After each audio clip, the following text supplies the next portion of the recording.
Not only is the air in the subways hot and stuffy, it may also be toxic. All right, the new study highlighting not only the air quality, but it's how disproportionately it affects certain riders. Good Day's Robert Moses has the details and the reaction from the MTA at the 168th Street station. That's in Washington Heights. Robert, good morning. Dan and Tashani, good morning to you. And in fact, standing on the one train platform 102 feet below ground here at this station will expose you to some of the highest levels of particulates in the system, these researchers say. But the MTA scoffs at them and say that they are criticizing a system that does far more good than harm. Bad air in the subway system disproportionately affects low-income commuters, according to a new NYU study. The research concluded that air quality can be up to 15 times worse than World Health Organization guidelines say it should be. Black and Hispanic commuters face 35% more polluted air than Asian commuters, researchers found, and 23% more polluted air than white riders. Black and Hispanic commuters tend to live further from their jobs, which means more time spent transferring, waiting on platforms, and breathing in tiny metal particulates generated by brake applications, as well as friction between wheels and rails. When trains pull into stations, they kick up the accumulated dust, which customers then inhale. In a statement, the MTA discounted the findings. This recycled study, based on years-old data, has long since been debunked, the agency's communications director said. Every serious person knows transit is the antidote to climate change, the one reason New York City is the greenest city around, and an engine of equity for people of all communities who need an affordable, safe way to get to jobs, schools, and opportunities of every kind. The NYU researchers urge the agency to clean up the dust that has built up in stations over the years, and they say that if you are worried about the air you're breathing, wear a high-quality mask. And the study did not explain how the airflow at above-ground stations will help matters, but presumably those above-ground stations are better than standing on one of the platforms 100 or so feet underground. Call on your Yahweh Bashim Yashar Bashim Kakadash, the honors of the Apostle Elsgate Millstone, peace citation home for elect Shalom. And the title of the lesson is going to be NYC Subway riders are exposed to toxic air. And this is from the Fox 5 New York News, and it says a new study conducted by the NYU researchers highlights how New York City subway commuters are exposed to toxic air and how Black and Hispanic people are disproportionately affected. It says the New York City NYC subway system accommodates 5.5 million daily commuters, and the environment within the subway is known to have high concentrations of fine particulate matter, PM 2.5 pollution. The study published in the peer-reviewed PLOS One journal asserted. The research team led by Shams Azad, Paul Ferrer, Sid, and Masad Gandehari measured fine particulate matter concentration on station platforms and inside train cabins by taking a round trip of each subway line and collecting samples. They concluded that air quality can be up to 15 times worse than the World Health Organization guidelines say it should be. I think it's very poor, as subway commuter told Fox 5 News, NY. It's pretty humid and nasty year-round, another subway commuter said. Black and Hispanic commuters face 35% more polluted air than Asian commuters, researchers found, and 23% more polluted than white riders. Commuters at the Union Square subway station in New York, U.S. on Friday, May 19, 2023, New York City Transit reported 12.4 million people enter the subway during the last work week, down 1.5% from the previous week. According to research team, Black and Hispanic commuters tend to live further from their jobs, which means more time spent transferring, waiting on platforms, and breathing in tiny metal particulates generated by brake applications, as well as friction between the wheels and rails. When trains pull into the station, they kick up accumulated dust, which customers then inhale. This recycle study, based on the years-old data, has long since been debunked. MTA Communications Director Tim Minton said in a statement, "Every serious person knows transit is the antidote to the climate change. The only reason NYC is the greenest city around and an engine of equity for people of all communities who need an affordable, safe way to get to jobs, schools, and opportunities of every kind." NYU researchers urged the agency to clean up the dust that has built up in stations over the years. He also said, if you are worried about the air you breathe in, wear a high-quality mask. It's so hot, I don't even want to wear a mask, to be honest, as Subway commuter said. So, without further ado, I'll bring out some scriptures, Lord willing, let's edify. And this is Habakkuk chapter 2, verse 5. This, basically all sums up to Esau. It says, "Yet also because he transgressed by wine, he is a proud man, neither keepeth at home, who will large of his desires hell, and is as deaf, and cannot be satisfied, but gathereth unto him all nations, and heapeth unto him all people." Right. And you see the thing about when it's coming to this devil Esau is that he's so fucking wicked. Like, he has it to where people gotta take the subways, public transportation. He has some sort of like chemicals that's being dispersed in the air, and people have to ride, the subways, and they have to take like public transportation. And I won't be surprised if the bus systems have the same thing too, with their air conditioning units or so. You know what I mean? Because when it's coming to this devil Esau, there's always some form of pollutants that you're gonna be inhaling, even when you walk outside, because you have it to where usually the city life, you got it to where there's a lot of factories around, and there's a lot of chemtrails being in the air. Esau also likes to experiment, with the weather.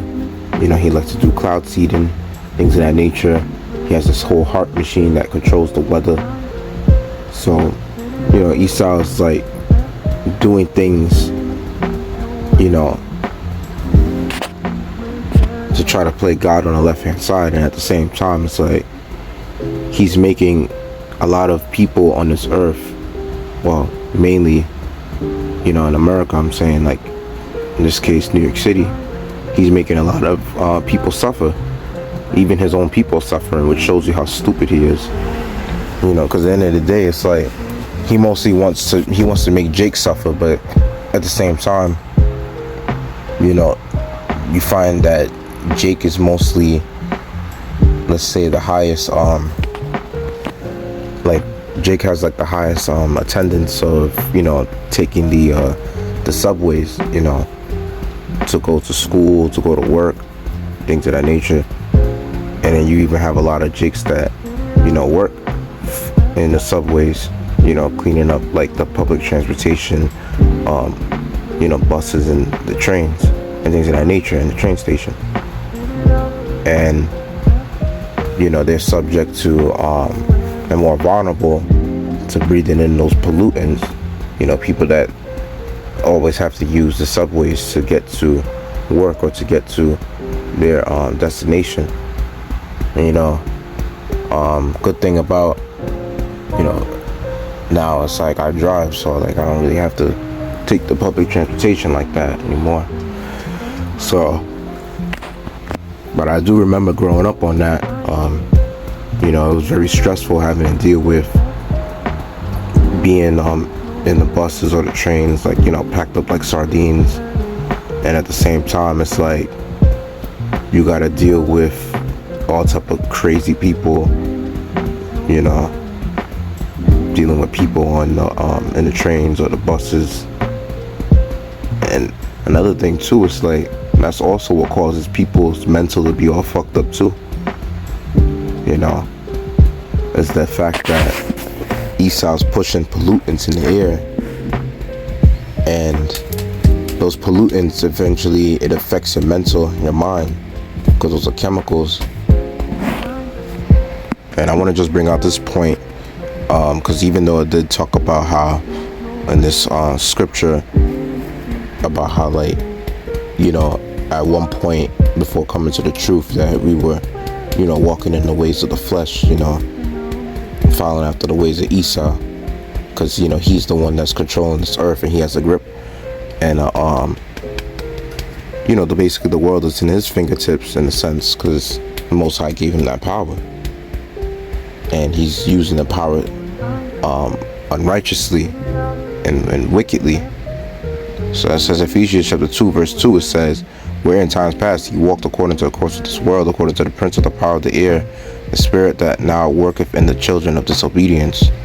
So you see, the thing about Esau is that he is a prince of the power of the air, because it's like, look what he's doing to the air that we breathe. We have no control over that. When I say Esau, I mean like, that has control over this earth. I'm talking about these banking family members that rule the world. They're the ones that's pushing for a lot of wickedness to go on, and they have their money to do so. And when you look at air, like, everything is affected by, the air. So it's like, once you pollute the air, it's gonna affect everything that you inhale.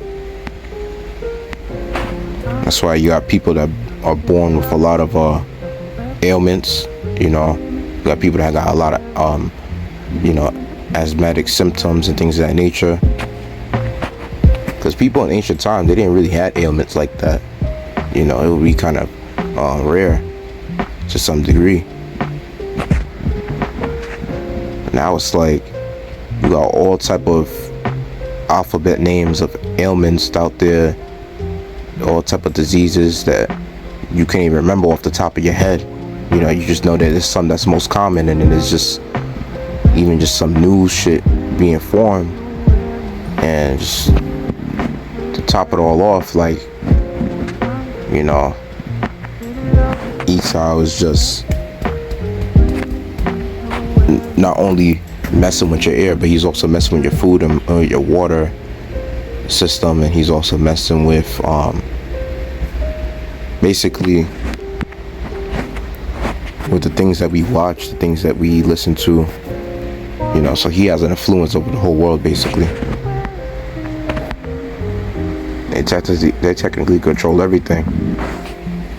And it's so fucked up that, like, how in your own home you have to have a water filter and an air filter. You know what I mean? Just to pretty much enjoy better quality air. And I mean, in certain countries they have it to where, they take care of the air quality there. You know what I mean? Because especially when you go over to the EU, to Europe, one time I went to Sweden, their train stations are so neat. Not one mouse I seen in that train station that I took over there. And it's so nice. Like, you could literally sleep on the train station. It's nice and cozy. You don't gotta worry about getting robbed, or there's nobody that's crazy to attack you. It's almost like you could just literally let your guard down out there and not be harmed at all. And even the air quality is so, clean and pure. And it's like, these people, they smoke so much cigarettes over there. But it is a colder climate, though, I'll say. But the air quality is decent. And over in New York, it's like, when you just breathe in air, you just breathe in to survive, basically. And this is Proverbs chapter 29, verse 2. It says, when the righteous are in authority, the people rejoice, but when the wicked beareth rule, the people mourn. Right. And then when you look into it, our people, when we start ruling under the rulership of Yasharahla, of course, we're going to be pretty good, and you're going to have it to where even though the heathen nations are in slavery, they're still going to be satisfied with how good that we're going to keep the earth, because once we rule, there's not going to be no more wars in this earth. You know, like how this war going on right now. No more having to worry about nuclear missiles being shot at other countries. No more have to worry about other nations, you know, invading each other. All that shit is not gonna be a thing anymore. It's gonna be, you know, a paradise, way better than the Garden of Eden when our kingdom is implemented. You know, it's gonna be like a whole, you know, Disney world of, you know, times 100 basically. You know, like a utopia. You know what I mean? And all the technology that's going to be within the kingdom of heaven is going to be all, you know, official. And it's going to be, you know, beneficial for the environment. It's going to be beneficial for, you know, for people to use and things of that nature. Which, you know, you see like the technology that's being used in America, you know what I mean? People that are consumers of like certain, you know, trendy technology and things of that nature. Like a lot of the times, like your cell phones like, emits levels of radiation, and you know, even when you charge the phone, it starts to emit more radiation and things of that nature. And it's just a lot of shit that you do with the average technology. It harms you to some degree. But in our kingdom, it's like all the technology that you can use in the kingdom of heaven. So when our kingdom's established, it's not going to be harmful at all. You know what I'm saying? And once the kingdom of heaven is established, like, you don't got to worry about paying no damn bills. You don't got to worry about working for anybody. Just saying if you're an Israelite. You know. But the other nations, they're going to be working. They're going to be put to labor. And then we're going to also have like some heathens set up as taskmasters too. You know, for heathens that didn't treat us bad. You know, I could definitely see myself putting some of the heathen nations like Ishmael and some Elamites and maybe some Ammonites as taskmasters over Esau. You know, I wouldn't mind. But now it says verse 2, but when the wicked beareth rule, the people mourn. Right. And how people mourning? Well, when you look at it today, society, you got it to where people are backed up on their bills. They backed up on car notes, car payments. You know, they're going through relationship issues. And this is like all the issues that's going on in, mainly in America. You know, but all around the world, you know, everyone has their particular issues. But in America, it's just like, it's on a whole nother level. You know, people are really just not even enjoying life. And it's sad to say that sometimes you gotta pick the type of hell that you choose. Sometimes I'd rather deal with road rage than, you know, like, let's say dealing with asshole drivers, I guess, on the road, than dealing with, you know, being in the subway. Because, you know, it's worse being in the subway where you don't have your own, you know, space, where it's like you gotta share space with a lot of people, and a lot of people in there could be crazy and all that shit. And then sometimes the trains have to stop, you gotta wait for it to move. And the same thing with the bus systems. It's like sometimes the bus is better than being on the train, because you get to use your phone, and the trains don't got the Wi-Fi like that, like inside when you enter the you know, the train station, and you get entered into that into the particular train that you're in, and while it's moving, it's just all type of bullshit, man. You know, so a lot of people are mourning and complaining because Esau is a wicked ass ruler. He has it to where you gotta really pay for Wi-Fi and have a password to use the Wi-Fi. That goes to show you the type of devil that Esau is. You know, you have to pay for energy that's supposed to be free. You know what I mean? That's the reason why, like, when we oppress these devils in the kingdom of heaven, yeah, they're gonna be the only heathens that's gonna be, you know, really mourning. But even then, it's like there's gonna be some heathen nations that, you know, some heathens that we're gonna also, like, you know, put hell upon too, you know. And there's gonna be some that we're gonna have, like, you know, some mercy towards, you know, depending on, you know, who is who, of course. Because like I said, there will be some taskmasters amongst them too. But for Esau, he's just completely screwed. Ain't gonna be one taskmaster amongst them. But yeah, all the other nations is gonna be against Esau in the kingdom of heaven, and they're all gonna have a hand in kicking his ass. And it's gonna be hardcore slavery for 1,000 years too, and that time is gonna go so slow, like the ancient world time. So, you know, that's pretty much it on that. I'd like to say, calling Allah, Yahweh, Bashim, Yasharahla, Bashim, Kakadash. If I'm supposed to else, give me some peace, I teach, hopefully, like, Shalom.